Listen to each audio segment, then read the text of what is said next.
सबको नमस्कार। 10वीं और 12वीं का एक कॉमन टॉपिक है विद्युत। तो आज हम अपनी इस क्लास में, ऑनलाइन क्लास में, जो हम विज्ञान का एक पार्ट लेंगे।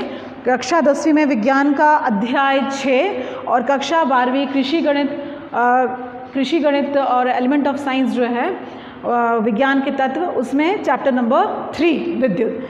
तो आइए हमें देखें कि विद्युत क्या है और विद्युत किसे बोलते हैं। जब हम किसी भी कोई भी चीज़ में अगर हम एक आकर्षण, हल्का आकर्षण अगर उत्पन्न होता है, उस अट्रैक्शन को या उस आकर्षण को हम कहते हैं विद्युत। तो इसकी परिभाषा ये हुई कि वो ऊर्जा जिससे किसी भी चालक या किसी भी पदार्थ में एक हल्का सा आकर्षण उत्पन्न होता है, या हम कह सकते हैं आकर्षण ऊर्जा उत्पन्न होती है, उसे हम कहते हैं विद्युत। तो ये हो गया विद्युत। और अब हम जानें कि विद्युत कैसे होता है, या हम बोल सकते हैं कि विद्युत के परिपथ क्या हैं। तो विद्युत के परिपथ, दो प्रकार का परिपथ कहता है। इंग्लिश में इसे हम कहते हैं सर्किट।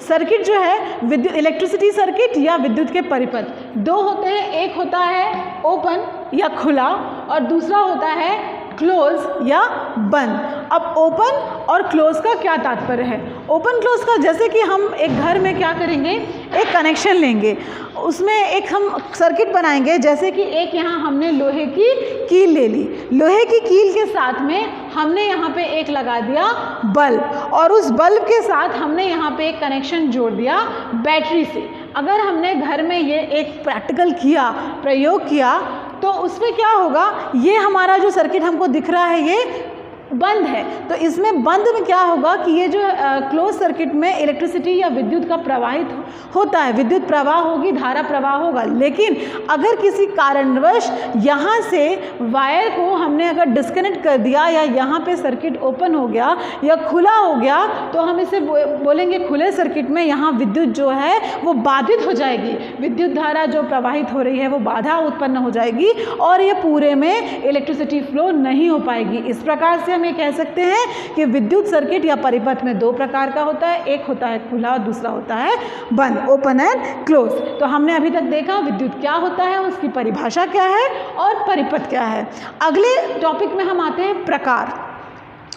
प्रकार, विद्युत के प्रकार दो प्रकार के होते हैं। एक होता है धारा विद्युत और दूसरा होता है स्थिर विद्युत। स्थिर धारा और स्थिर, अब इसको कहते हैं करंट इलेक्ट्रिसिटी और इसे कहते हैं स्टैटिक इलेक्ट्रिसिटी। अब करंट और स्टैटिक में क्या मतलब होता है? तो हम ये बोल सकते हैं कि अगर धारा विद्युत है तो वो जो चालक जिसमें धारा प्रवाह हो रहा है, वो चालक किसी और पदार्थ में भी विद्युत प्रवाहित कर सकता है। मतलब उसमें उस चालक में धारा प्रवाहित हो रही है, कंटिन्यू धारा उसमें फ्लो हो रही है और वो रुकी हुई नहीं है। एक जगह से दूसरे जगह वो इलेक्ट्रिसिटी फ्लो हो सकती है, तो हम उसको कहते हैं करंट इलेक्ट्रिसिटी या धारा विद्युत। स्थिर विद्युत में क्या होगा, स्टैटिक इलेक्ट्रिसिटी में क्या होता है कि जो धारा है वो प्रवाहित नहीं होगी, वो विराम अवस्था में आ जाएगी, या हम कह सकते हैं कि उसमें धारा प्रवाहित होना बंद हो गई है या वो रुकी हुई अवस्था में है, जिससे कि वो एक जगह से दूसरे जगह में धारा प्रवाह नहीं होगा और वो रुक जाएगा। तो यहाँ हमने देखा दो प्रकार के हैं। एक है धारा विद्युत जिसमें कि कंटिन्यूसली इलेक्ट्रिसिटी फ्लो होती है, और एक है स्थिर विद्युत जिसमें कि करंट फ्लो नहीं हो रही है और वो रुकी हुई है, विराम अवस्था में है। तो ये हो गए इसके प्रकार। अब आइए आवेश के ऊपर। आवेश क्या होते हैं? अब ये पूरा का पूरा जो विद्युत का जो चैप्टर है, ये हम कह सकते हैं कि ये आवेशों पर आधारित है। आवेश जिसको कि हम कहते हैं चार्जेस।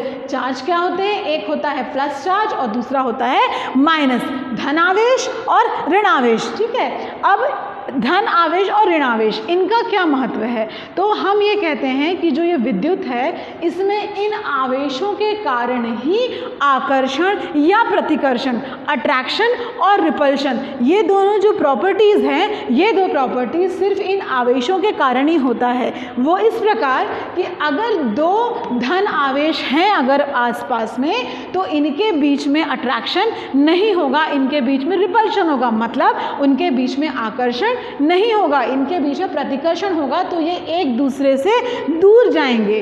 और अगर दो माइनस चार्ज हैं तो भी क्या होगा, इनके बीच में अट्रैक्शन या आकर्षण नहीं होगा, इनके बीच में भी रिपल्शन या फिर प्रतिकर्षण होगा। मतलब हम ये कह सकते हैं कि समान आवेशों के बीच में आकर्षण नहीं होता, प्रतिकर्षण होता है। In English we can call it as in like charges attraction is not there, repulsion is there. In the second way plus और माइनस ये दोनों अपोजिट चार्जेस हैं, असमान आवेश हैं, एक धन आवेश है और एक दूसरा ऋण आवेश है। धन और ऋण आवेशों में दोनों के बीच में अट्रैक्शन होता है, दोनों के बीच में आकर्षण होता है और इससे ये एक दूसरे के करीब आते हैं। तो ये था हमारा आवेश। मैं फिर से रिपीट कर रही हूँ, दो प्रकार का आवेश होता है, एक है धनावेश और दूसरा है ऋण आवेश। तो अभी तक हमने देख लिया विद्युत किसे कहते हैं, विद्युत के प्रकार क्या हैं, उसके आवेश क्या हैं और परिपथ किसे कहते हैं।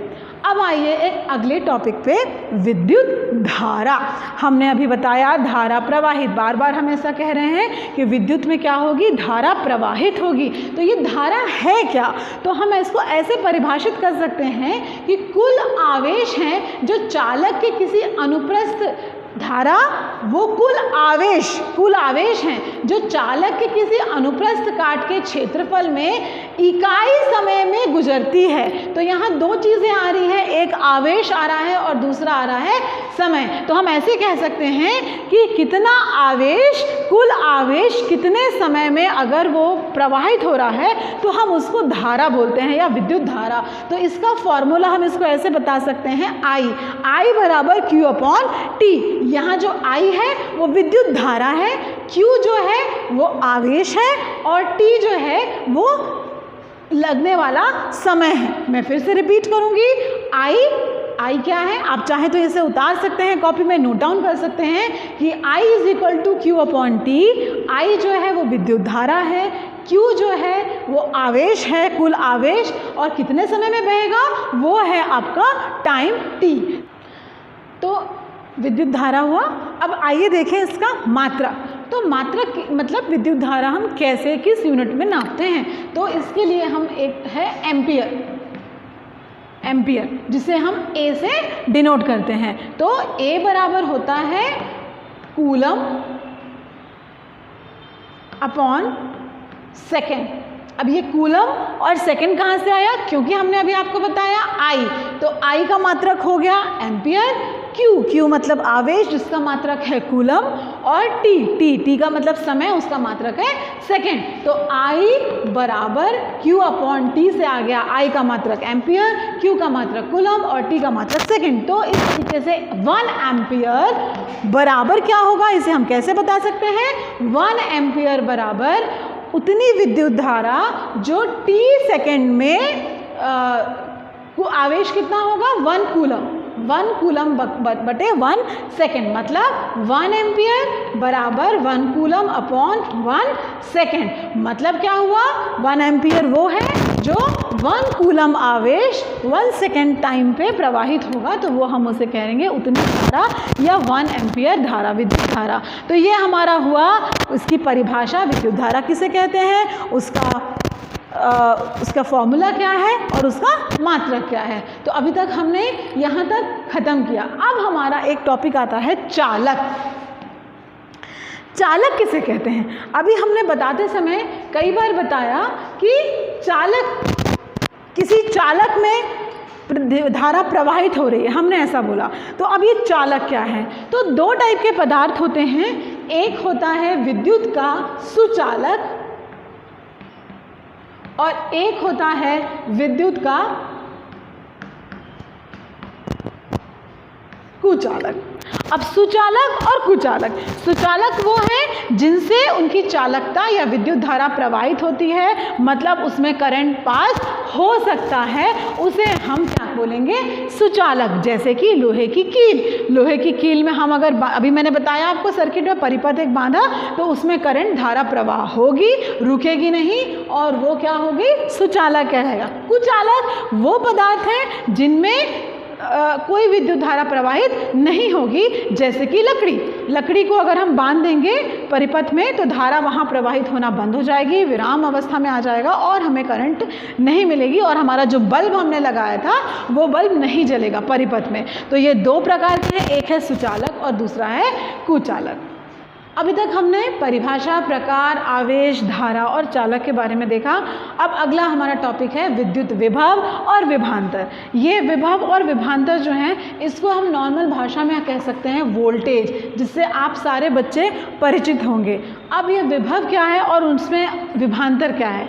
जैसे कि उदाहरण के लिए हम देख सकते हैं कि पानी अगर गिरता है, कहीं से अगर हम पानी गिराएंगे तो ऊंचे से नीचे स्थान पर पानी गिरेगा और वो तब तक बहता रहेगा अपने आप जब तक कि दोनों जो है वो समान ना हो जाए। मतलब दोनों जो भी जिस जहाँ से भी पानी गिर रहा है वो दोनों जगह में पानी समान मात्रा में ना हो जाए, तब तक वो गिरता रहेगा। मतलब ऊंचे से नीचे, मतलब उच्च से निम्न श्रेणी में। तो अब ये क्या होगा, इसमें विद्युत विभव की बात अगर हम बोलेंगे तो इसमें विभव या विभवांतर वो है जिसको हम कहते हैं पोटेंशियल डिफरेंस। ये डिफरेंस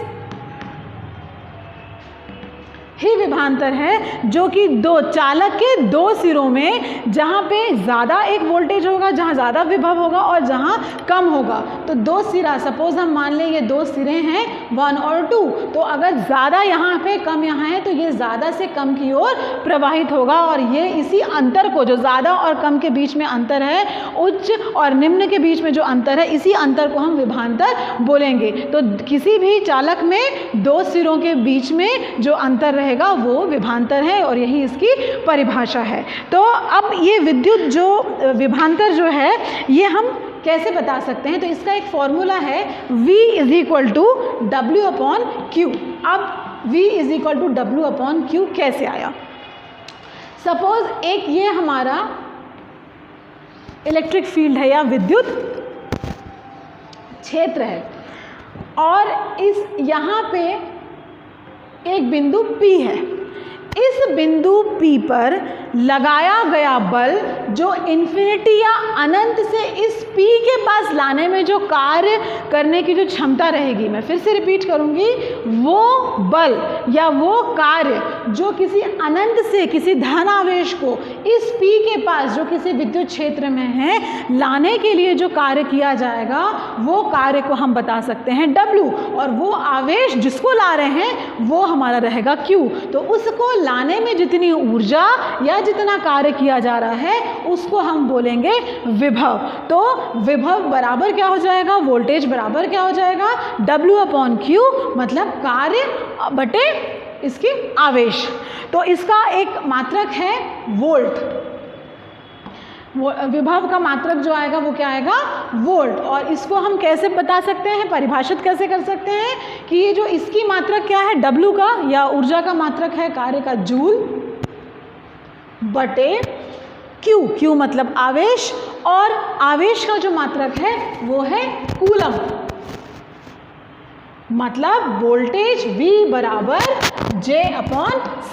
J/C का मतलब क्या हुआ, जूल बटे कूलम। मैं फिर से रिपीट करूंगी, अपन ने पढ़ा विभव जो है, विभव बराबर या वोल्टेज बराबर वो कार्य जो किसी अनंत से किसी धनावेश को इस P बिंदु पर लाने में किया गया कार्य, कितने से वो आवेश को हम क्या बोलेंगे, Q, और इसलिए जो इसका मात्रक है वो है वोल्ट बराबर जूल/कूलम। तो ये हमारा था विद्युत विभव और विभवांतर। अगले टॉपिक पे इस चैप्टर का जो बहुत इम्पोर्टेंट टॉपिक है वो है ओम का नियम। तो ओम एक वैज्ञानिक थे और उन्होंने एक नियम बताया जिसके अनुसार V/I बराबर एक नियतांक या कांस्टेंट होता है। अब V क्या है और I क्या है। तो V जो है वो हमने अभी पढ़ा विभव या विभवांतर, और जो I है वो हमारा है करंट या विद्युत धारा, जो अभी हमने पढ़ा। तो विद्युत धारा I हो गया और विभव या वोल्ट ये हो गया हमारा वोल्टेज। इन दोनों के बीच का जो वैल्यू आएगा वो हमेशा नियतांक या कांस्टेंट होता है। तो इसकी परिभाषा क्या है कि अगर किसी चालक की भौतिक अवस्थाओं को हम ना परिवर्तित करें और वो चेंज ना हो, तो उस चालक के सिरों पर लगाए गए विभवांतर तथा उसमें करने वाला जो विद्युत धारा है, चालक के सिरों पर लगाए विभवांतर तथा उसमें बहने वाली जो विद्युत धारा है, उनके अनुपात, वो अनुपात जो रहेगा वो हमारा क्या रहेगा, एक नियतांक रहेगा। इन्होंने ये बताया कि ओम्स लॉ में एक ग्राफ बनता है जो V और I के बीच में रहेगा। ठीक है, जैसे कि हमने बताया यहाँ वोल्टेज ले लिया, यहाँ पे हमने ले लिया करंट, मतलब विद्युत धारा और एक विभव। इन दोनों के बीच में एक ये सीधी रेखा हमें मिलती है जो इसके मूल बिंदु को क्रॉस करती हुई चली जाती है। इस ग्राफ से हमें ये समझ में आता है कि जैसे जैसे हम इस वोल्टेज को अगर बढ़ाएंगे तो वैसे वैसे ये करंट भी बढ़ते रहेगा। फॉर एग्जांपल, अगर हमने इतना वोल्टेज बढ़ाया तो हमारी जो विद्युत धारा है वो भी सेम उतनी ही बढ़ेगी और हमको एक पॉइंट यहाँ मिलेगा। उसी प्रकार अगर हमने और वोल्टेज बढ़ाया तो हमारी धारा यहाँ मिलेगी, उन दोनों को क्रॉस करती हुई पॉइंट हमको एक यहाँ मिलेगा, सेम ऐसा। और इस प्रकार से हमको ये सीधी रेखा मिलती चली जाएगी, जिसमें ओम्स लॉ ने ये प्रूव किया। ये जो नियतांक है, ये जो हमने कांस्टेंट बोला, तो ओम ने बताया कि ये जो कांस्टेंट है हम ये बता सकते हैं, इसकी जगह हम ये ले सकते हैं आर, प्रतिरोध या रेजिस्टेंस जिसको कहते हैं। अब ये जो प्रतिरोध है या जो रेजिस्टेंस है, इसको हम ऐसे नॉर्मल भाषा में अगर हम बोले कि विद्युत धारा जो बह रही है, करंट बह रही है, उसकी प्रतिरोधकता, उसके बीच में बाधा उत्पन्न करने के लिए, और बाधा इसलिए उत्पन्न की जाती है कि जो हमारी ये करंट है, जो विद्युत धारा है, वो एक सीमित मात्रा में प्रवाहित हो सके। तो इसको आर जो है वो हो गया रेजिस्टेंस या प्रतिरोध। तो ये ओम्स लॉ था। फिर एक बार फिर बता देते हैं कि ओम्स लॉ ने क्या बोला। ओम्स ने बोला कि ये जो वोल्टेज है किसी चालक में प्रवाहित, दोनों सिरों के बीच में प्रवाहित होने वाली धारा और विभव के उनमें क्या होता है, कांस्टेंट एक नियतांक होता है जिसको हम रेजिस्टेंस या फिर प्रतिरोध बोलते हैं। तो आज का हमारा जो टॉपिक था वो यहाँ ख़त्म होता है कि हमने आज अपनी क्लास में देखा परिभाषा, प्रकार, आवेश, धारा, चालक, विभव और ओम का नियम। अगली कक्षा में, अगली क्लास में हम फिर आएंगे और आपको कूलम्स लॉ के बारे में बताएंगे। तब तक के लिए धन्यवाद।